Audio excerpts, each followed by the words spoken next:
Welcome to those of you at mochurch.tv. You might get some of this. All right, so welcome. So I remember being a kid and seeing Indiana Jones and the Temple of Doom, that clip that we just showed. I remember seeing that movie in the theater with my grandmother, and I remember thinking, like, man, I know that kid was evil in the movie, but it would be pretty sweet to have a voodoo doll. Like, to deal with my enemies, okay? So when I was 5 years old, I got into my first of many fights with my arch enemy growing up, Aaron Coder. And we got in this fist fight, and I beat the grease out of this kid for several minutes. I didn't know Jesus. He started it. He was the neighborhood troublemaker, and he started stuff with me. And I beat the snot out of this kid for several minutes. But at the very end, I punched him in the forehead incorrectly. You should never punch, the doctor then told me, with these two knuckles, always with these knuckles. So I got a boxer's fracture at 5 years old. That's why I got this tattoo. And so I was just like, oh, man, like it would have been great as a kid to have a voodoo doll, you know, to be like, oh, from a distance, my hand would be safe. This thing could take all the punishment. Man, what if I could get one that looked like Aaron and it had his stupid face and his dumb clothes, and then I could just, stick pins in that guy from afar like the evil kid in the temple doing, like, that would be so awesome because then my hand would be safe and I wouldn't get in trouble for fighting by my grandparents because Dr. Reed told them that it was a boxer's fracture. And then I thought about, like, growing up, my stepdad, Joe, and he always called my mom names that were degrading names in front of me, in front of the neighbors. And I just remember thinking of all the stupid things that he ever said, like to make me feel like trash. Like, what if I had one that looked like Joe? Punk with this big baggy jeans and his balding head. And man, just all kinds, I got all kinds of torture devices up here. And then I had a girlfriend. My junior year of high school who dumped me on Sweetest Day. Sweetest Day! Okay, now I know that's a fake Hallmark holiday that's only celebrated in the Midwest, but it was Sweetest Day. She dumped me on Sweet. You burn me? Oh, so help me, honey. I'll burn you. I'll burn your butt, okay? So what if I had a voodoo doll to just exact a little bit of, and so you might be like, oh, man, yeah, for that person in that car accident, I got some needle nose for you. For the person, the executor who tried to screw me over in the estate when one of my parents passed away, a little, that kind of thing. Man, I'd love to stick pins.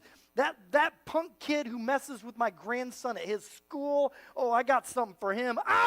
It would be so great to, from a distance, be able to, I could take care of this, but I don't have to I don't have to get beat up in the process. No arresting happens in the process.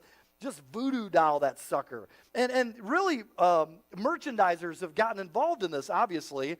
This sucker, got this voodoo doll. But merchandisers have got involved. So there's a personalized voodoo doll that you can find on Amazon. And if you go there, you can slip a photo in at the top of the person who hacks you off. And then you can exact revenge on this personalized voodoo doll. And so, they're a pain in your butt. So slip a photo in right here, and then you can stick pins in them. And then there's also a paper pad, paper voodoo dolls, in case you're just destroying this voodoo doll so much that you need more, okay? You need more. So you go here, and you can just pound one sheet at a time and rip it off, go to another one, because you've got so much pent-up anger, and so you can vent on a paper voodoo doll. It's a pad. And then there's this. There's the one for your boss, okay? So I might have one of these also. So it has all kinds of words on it, like, get off my back, no overtime, and so there's all these things. Approve my time off request. There's all, be nice, cancel meeting. And so you can actually attack your boss through a boss voodoo doll. So I read an article, a 2018 article by a lady named Kathy Gerchike. It's called Voodoo Dolls Help Employees Pinpoint Problem Bosses. See what they did there? Okay, I could write for these guys. So the article began like this. It says, feel like sticking it to the man? Venting the frustration on a voodoo doll, even an online version, can give an employee who feels abused by the boss a greater sense of justice without anyone getting hurt in the process according to a new report. So this was based on 2 reports of adults and business students in the U.S. and Canada, and they asked them to do 2 things. They said, first, the participants were asked to think about a time when they were hurt by their manager or supervisor, like they were yelled at or they were ridiculed in front of coworkers. And then second, they were encouraged to take their revenge on a voodoo doll, and especially a virtual one for this research study. It was an online voodoo doll, so the angry employees would then take virtual pins and virtual pliers or a virtual candle, and they would exact punishment on their boss for the thing that their boss had said to them or done to them. And so they labeled each virtual voodoo doll with their boss's initials and then would attack the boss online. And researchers found what they said in the article: those who used the voodoo dolls reported feeling a greater sense of justice than those who did not have that option. Because what we've talked about at Momentum in the past is, what we want is mercy for me, justice for you. And so they were able to feel a greater sense of justice because of what was done. So we're in week 3 of a series called The F-Bomb, and it's a pretty epic series that the F-Bomb, dropping the F-Bomb, it's not cussing somebody out that's hurt you, it's dropping forgiveness on them, forgiving others who have hurt you. And so let me give you a quick summary to get us started of what unforgiveness looks like. What does unforgiveness look like? Well, it looks like this: making your enemies pay through vengeful actions. Okay? Now, everybody here is above physically harming someone else who's bothered them, right? No, I know some of you. But that's not all that this means. Actions aren't just physically harming someone. I mean, Carrie Underwood's actions didn't physically harm her cheating boyfriend in the song. What did she do? She took a Louisville Slugger to both headlights, slashed a hole in all 4 tires. Okay? She harmed something that he loved. She went where it hurts, his precious truck, because it's a country song, so he has to love his truck. So she went after the truck, and so she gets revenge by damaging his precious truck. So vengeful actions can be hitting him where it hurts, and that can be physically, but it also can be emotionally, relationally, professionally, financially. It's any of these ways that we get back through vengeful actions. Or we can make our enemies pay with vengeful words. And that could be my family of origin. I told them off. I cussed them out. Like, that's how we get back. Oh, man, I finally gave them a piece of my mind. That's my family of origin. That's how they deal with things, with words. I gave them a good public, showdown verbally. And so, or if you're still in the proximity of the person you're struggling to forgive, say it's your spouse or someone in your home, then it's with your words constantly bringing up the offense over and over and over, like little barbs to wound them of the thing that was done. That's vengeful words. Maybe it's writing a letter or sending a long DM with the purpose of wounding them. Like, this is what the letter is. The purpose is wounding them. Maybe it's slicing up their reputation through gossip and slander. Or maybe the most socially acceptable type of verbal vengeance is you air your dirty laundry on social media. Yeah, vague booking, okay? Subtweeting. I didn't name any names. It's got to be Christian then, right? Because I didn't name their names. And you vague book. And so that's another way to do it, is vengeful words. But there's also vengeful thoughts. And that's, in some ways the voodoo response. I didn't actually do anything harmful in action. I didn't actually say anything to them or tell them off or gossip about them. But maybe you daydream about harming them. Maybe you wish that they would be hurt the same way that you were hurt. Or to that level of hurt. Or maybe you silently celebrate their misfortune. Or maybe you think things in your mind like, I hope he burns in hell for what he did. And you think that stuff in your mind, which is the ultimate level. I hope they are eternally punished. I hope that's what they get for what they did to me. But there is another form that I feel like I've seen creep up more and more, a form of unforgiveness. Nowadays, as unforgiveness kind of continues to evolve and adapt, because most people wouldn't tell you, yeah, go hurt them. So people adapt the way, and they justify the ways that they have unforgiveness, and they give advice on ways to be unforgiving. Karen Salmonson, who is an Oprah-sanctioned self-help author, offers this advice, a strategy largely embraced today. The best kind of revenge is living a successful and happy life. That's awful advice. That's terrible advice, because what's happening there is you're saying, okay, this is how I'll get back at them, is by being successful and happy. That is an awful amount of pressure to be successful and to be happy, right? Like, oh, I'll get back at my dad. I'll show him by becoming something and making something of myself. Oh, I'll show my ex, and she'll wish. She dumped me on sweetest day. She'll wish. Oh, she will see how happy I am, and she'll know what she's missing out on. You know, that kind of thing. You know, my boss, he'll regret the day he ever let me go. And that, don't you see, the goal of that is still hurting them and winning. The goal of that is still saying, I hope that if I can be happy, I have to chase success and happiness for the purpose of revenge, and I hope that they're watching. But the point is still so that they can be hurt and that you can win. And that's not healthy, it's not freedom, and it is certainly not forgiveness. There's still bitterness in your heart. So what I want to talk about this morning is dropping the F-bomb, forgiveness, on your enemy.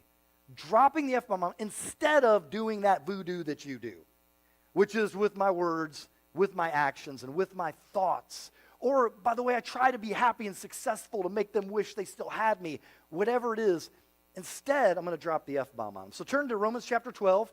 If you got the Bible app, you can download that for free. I'll be in the NIV version, Romans 12. So Romans is a book that in the first 11 chapters, it's mostly concerned with, very deep book, largely concerned with theological doctrine. And so the big point of Romans 1 through 11 is you are saved by grace because of faith in Jesus. Grace, a free gift that you didn't deserve. You're saved through grace by faith. It's not by the law or works or good deeds. That's not it. But then in Romans 12, it kind of transitions to really being devoted to ethical doctrine, if you will. It really gets practical starting in chapter 12. And otherwise, like, hey, God has given you free grace by faith. It's speaking to believers. So you need to be a person, for example, who offers and extends amazing grace to other people. That's one of the practical points starting in Romans 12. So starting in Romans 12:9, there are a bunch of these really great quick hits, like one-liners of instructions and teachings. And one of them is in Romans 12:14, which says, bless those who persecute you, bless and do not curse. Now, this is a very specific type of wound, specific type of hurt, and that is those who persecute you. The reason that they do or did what they did to you is because of your faith in Jesus and how you live it out. Very specific. But then, once you get to verse 17, it gets away from the one-liners and the Bob Hope one-liners and hits. Okay, there's a reference for you that'll take you back. The one-liners. In verse 17, it really breaks away and goes into a passage that really expounds on the theme of injury. Now we're not just talking about you were injured because of your faith in Jesus. This could be you were cheated, insulted, assaulted, cursed, robbed, treated unjustly. And so the Apostle Paul, under divine inspiration, writes this starting in verse 17. Do not repay anyone evil for evil. Be careful to do what is right in the eyes of everyone. If it is possible, as far as it depends on you, live at peace with everyone. He says, do not take revenge, my dear friends, but leave room for God's wrath, for it is written, it is mine to avenge. I will repay, says the Lord. Then Paul says, on the contrary, if your enemy is hungry, feed him. If he is thirsty, give him something to drink. In doing this, you will heap burning coals on his head. Do not be overcome by evil, but overcome evil with good. So, first off, I want you to notice in verse 17 that he starts by saying, do not repay evil with what? Evil. So that's kind of important because you can start there by saying, God is not saying that what the person did to you is okay. Okay, if this is something legit that you're dealing with, forgiving, God's saying it's evil. Like this, there was an evil committed against you, so don't repay that evil with more evil. And so it's really important. The first step of forgiveness is naming the wrongdoing and condemning the evil. it never helps to make light of, it's not a big deal. It never helps to do that. You have to, and this helps you acknowledge the pain that it caused also. Forgiveness isn't making an excuse for evil. It never means making light of it, because unless you acknowledge the wrong and the evil that was done to you, you can't forgive it. You have to acknowledge what happened. And you may read these passages from the Apostle Paul, a super Christian, the super spiritual dude in the first century. You may look at him and just be like, has he experienced this kind of stuff? He was a persecutor of Christians before he became a Christian, but has he ever had to deal with people intentionally harming him? Absolutely. In fact, he practiced forgiveness a lot, and there's a lot of stories where you can see that with Paul. There's one that I've never highlighted before, 2 Timothy. He wrote this in chapter 4, verse 14. Alexander the metal worker did me a great deal of harm. Now, man, I wish I knew the story behind that, but he doesn't go into detail. He doesn't, go into a bunch of detail, but he also doesn't pretend it didn't happen. And whoever this was, Alexander the metal worker, he expands just a little bit, but really we just get the gist. He persecuted Paul because of the message of Jesus. And so wow, I want to know what that story was about, but we don't know much more than that. And so Paul acknowledged the hurt and the pain. And that is really the strong thing to do, is to say, I acknowledge the evil that was done to me. And that helps you to even begin the process of forgiveness, is to acknowledge it. So to work through the pain, you have to admit that someone has hurt you with evil. Don't numb yourself to it. Don't stuff those emotions. Every psychologist in the world will tell you that is really, really unhealthy. You have to acknowledge it. Otherwise, you cut off the process of forgiveness before it can even begin. But I want you to notice what else Paul does. Later in this verse, he says, not only did he cause me a great deal of harm, but the Lord will repay him for what he's done. Now, if you read that not knowing Paul and seeing some of his story written in the New Testament, you might think he says, the Lord will repay him for what he's done. Nope, because you see the stories of Paul baptizing a Philippian jailer who was cruel to him just moments and hours ago. And in other places, stuff like this happened. This is, the Lord will repay him. That's the tone here, because what he's saying is, I'm taking revenge off the table. With word, deed, thoughts, I'm not going to find a way, that metal worker, that stupid with the cheap metals. That's not what Paul's saying. He's saying that's for God to deal with. I'm not the one to deal with that. And so, whenever we stick a pin in someone, the person who wronged us, we're playing God. What we're saying is, I want to hold that person in the palm of my hand, and I want to inflict punishment on them for what they did to me.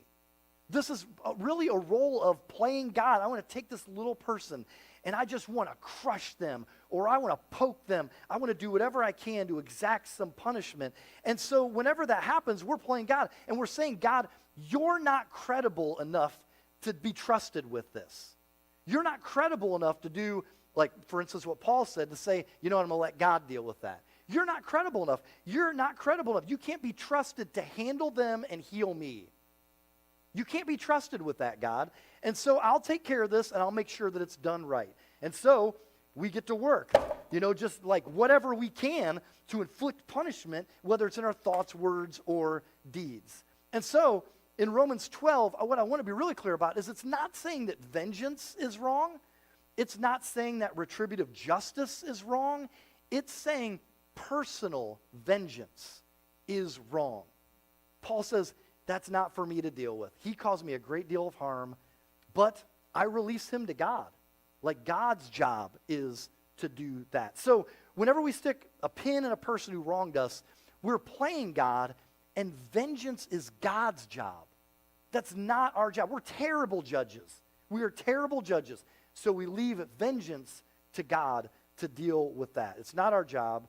It's God. So Paul says, do not repay anyone evil for the evil that was committed against you. Do not take revenge. 2 weeks ago, we talked about how forgiveness is releasing my enemies from their debts, from whatever debt they owe me or we think that they owe me. Forgiveness is also releasing my right to retaliate. And I said 2 weeks ago we would expound more on that point, this week. Lewis Smedes, who I could quote over and over and over on this topic. He is brilliant on this topic. He is a late Christian theologian and ethicist, and I'll come back to him next week, too. Next week, also in the all-church email, I'm going to send you an article by him that is so good and insightful. I hope you read it. But Lewis Smedes says this, puts it this way: if we do not forgive, our only recourse is revenge. But revenge glues us to the past. Let me just pause there and say, do you want to be glued to the thing that was done to you? Do you want to spend your whole life glued to that thing? He says revenge glues us to the past. And then he goes on to say, and revenge dooms us to repeat the past. And what he means by that is when revenge is involved, evil begets evil, begets evil, begets evil.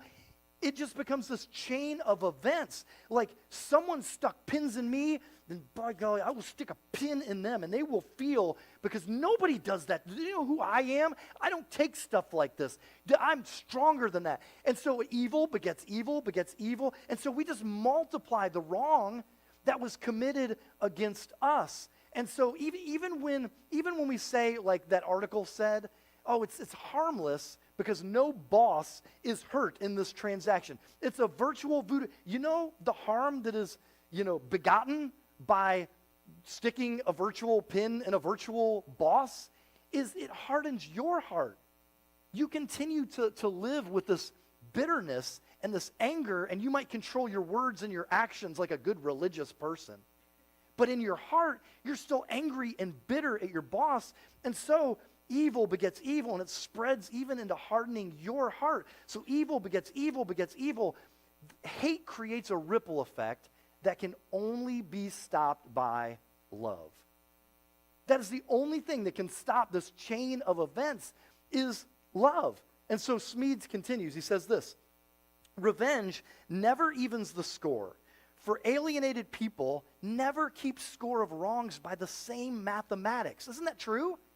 We never keep score, us and our enemy, by the same mathematics. Enemies never agree on the score because each feels the wounds he or she receives differently from the wounds he gives. Right?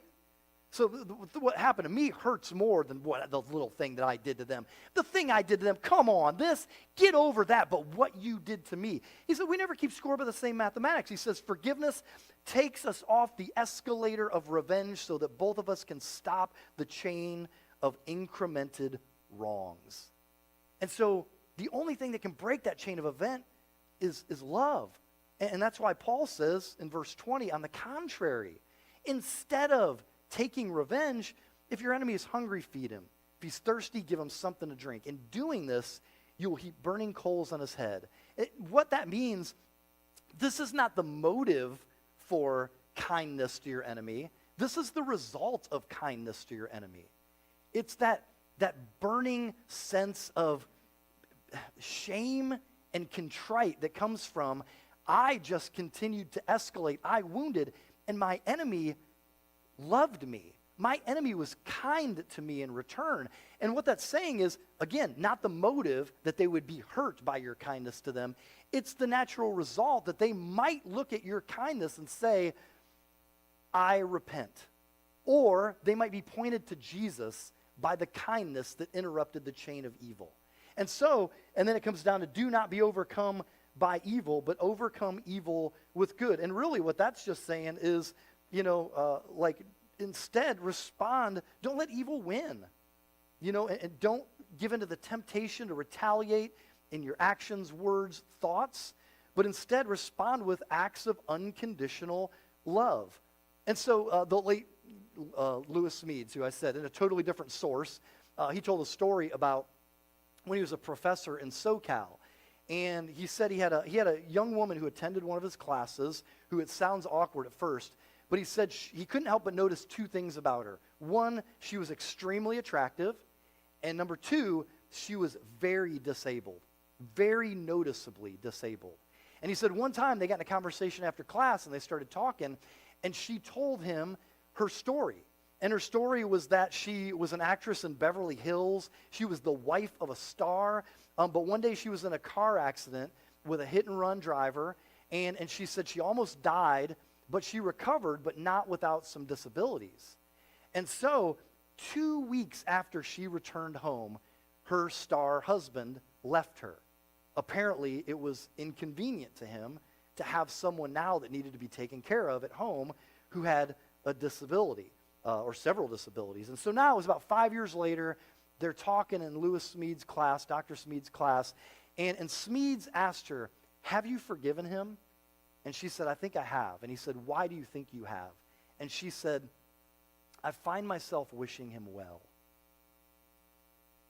I find myself wishing him well." And Dr. Lewis Smeads wrote this. He said, "That is a sure sign that she's in the healing stream. She's on her way."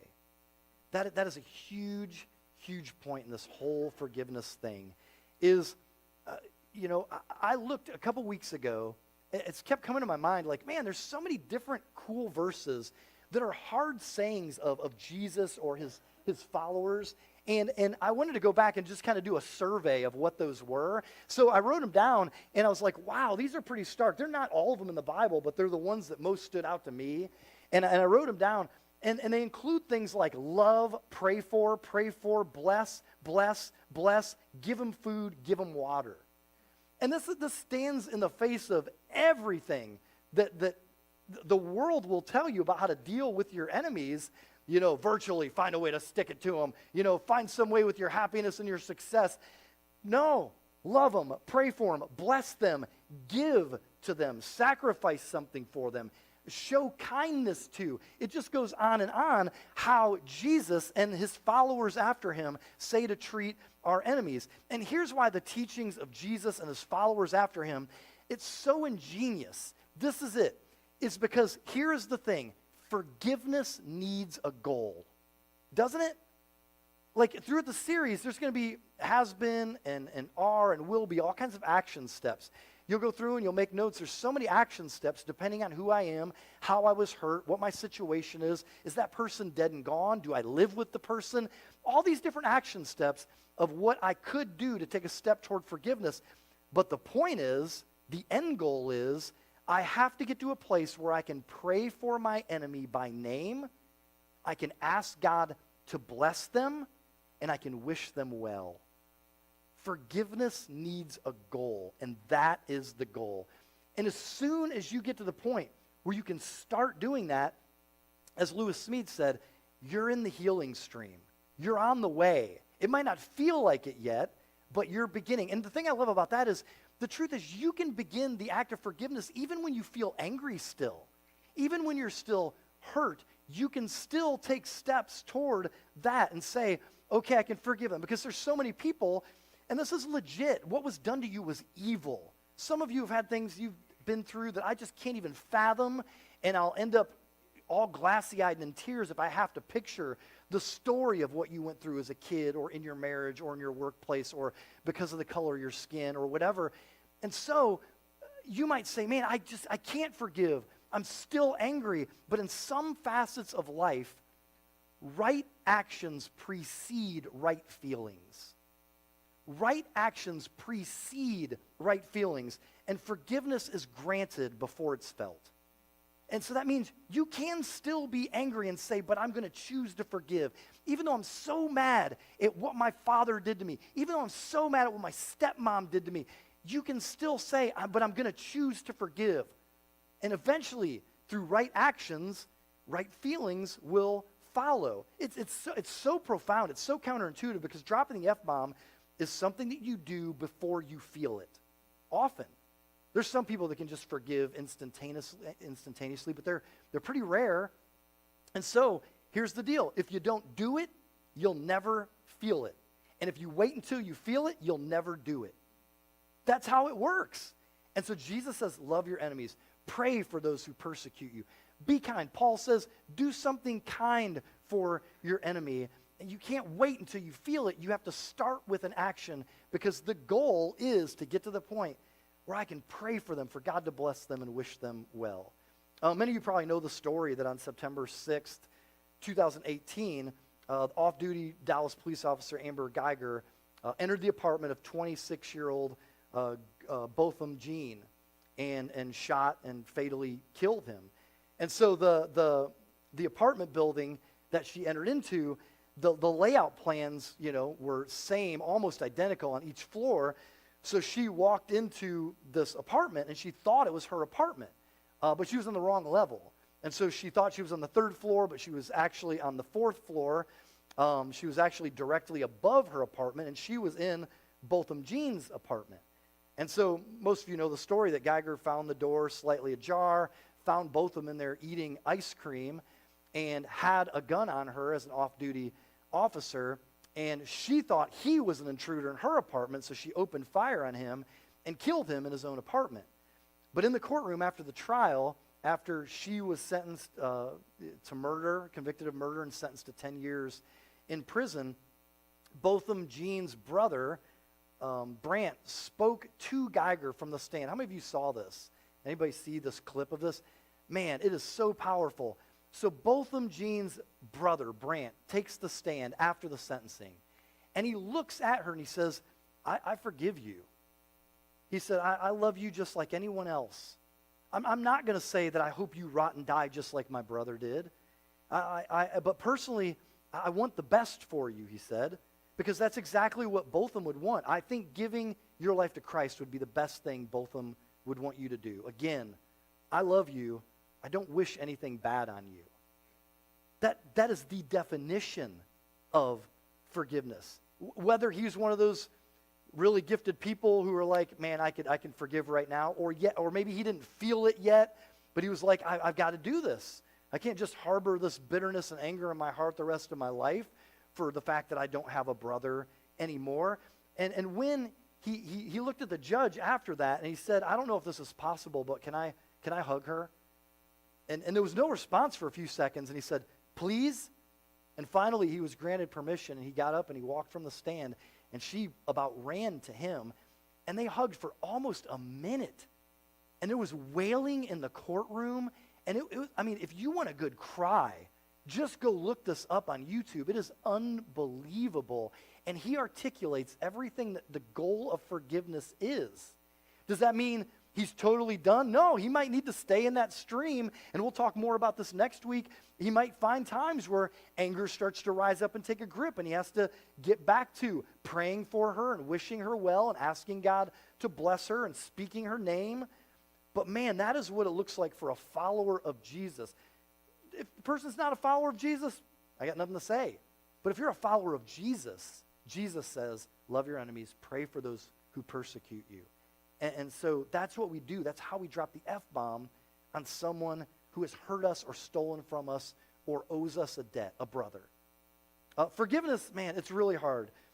Just to kind of mirror what I said at the beginning, this is what forgiveness looks like. If unforgiveness looks like what I said earlier, then forgiveness means avoiding actions that will make them pay. It means avoiding words that would make them pay. And it also means avoiding thoughts that would make them pay, sitting there gloating about it or wishing something bad would happen to them, which is the exact opposite of praying for their good and praying that they would be blessed by God. And if you've ever actually done this, the forgiveness thing, it is agonizing. It is so painful. And the truth is, if you've ever really been wronged, really hurt, really betrayed, really harmed, then you know that there's an unavoidable sense that what has been done to you can't just be shrugged off. Like, I just forgive them and then it's done. It's just gone. It's intangible, but there's a debt, isn't there? There's something there. There's a liability. Something has to be dealt with every time that evil is committed. And you're like, there's a debt there. There's something there. And once you realize it, there's only two things you can do about your enemy's debt. You can try to make them pay. You know, I'm going to try to punish them in whatever way I can with words or thoughts or actions. Like, I'm just going to continue to do that. Or you can absorb the debt yourself. You can pay. You can suffer. Absorb the suffering. And the reason for this is because all suffering, all forgiveness is voluntary suffering. All forgiveness is voluntary suffering. All of it is. And so, it's either choosing to make them pay, or it's absorbing the debt voluntarily yourself. And that would be what forgiveness is. Nobody just forgives. There's a debt there. There's a liability. There's something, someone who's been betrayed or wronged or harmed, they can't just forgive. You have to deal with the wrongs, serious evil, and it can't be done without suffering. And so each time you absorb the suffering and say, man, it hurt me not to do something. It hurt me not to say something that sliced away at their character and to say something kind about them instead. It hurt me not to think these thoughts and to cut them off and not ruminate about it. Every time that hurts, but slowly those are like payments toward the debt. And the more that you stay in that healing stream of not retaliating and praying for them by name, asking God to bless them and wishing them well, the more you stay in that stream, and eventually you get to the point where you've paid the debt and you're healed. And that, either way, I mean, all forgiveness is a form of voluntary suffering. And you might say, I can't do that, that hurts. But I'm telling you, whether you hold back forgiveness or offer forgiveness, both hurt, don't they? Both of them hurt. And so, to offer forgiveness, to absorb the debt yourself, that hurts, but it's the one that's the right thing to do and the one that actually heals you. All suffering, all forgiveness is voluntary suffering. And that's exactly what God chose to do for us. I mean, Jesus came into the world. The God of love comes into the world. And really what happened is he came into the world and we treated him like an enemy. And so, pardon the metaphor, but we treat him, we position ourselves against him as our enemy. And we say, okay, you are the enemy. And Scripture says that he was pierced for our transgressions. And that it's actually by his wounds, voluntary suffering, that we are healed. And so we position ourselves as an enemy to God. We turn our backs on him. We crucified the Son of Love, and he voluntarily suffered to forgive us. He said, what I'll do is I'll absorb the suffering. I'll absorb the debt on your behalf. And that's the funny thing, is that's our initial reaction to Christianity is almost always, why the cross? Like, why did that have to happen? Like, isn't that a little over the top, this brutal, gruesome, horrific suffering? Why can't God just forgive us? Well, it's what we just talked about. You can't just brush it off. There's something there. There's a debt. Somebody has to pay that debt. Whenever someone commits evil, there is some debt there. Why can't God just forgive? Because all forgiveness is voluntary suffering. The currency of forgiveness is nails and wood. Every time. Someone has to suffer. And the former persecutor of Christians turned believer named Paul, in the book of Romans, he wrote, while we were God's enemies, while we had ourselves positioned as enemies of God, like, you created me, but I know what's best. While we were still positioning ourselves as enemies of God, we were reconciled to him through the death of his Son.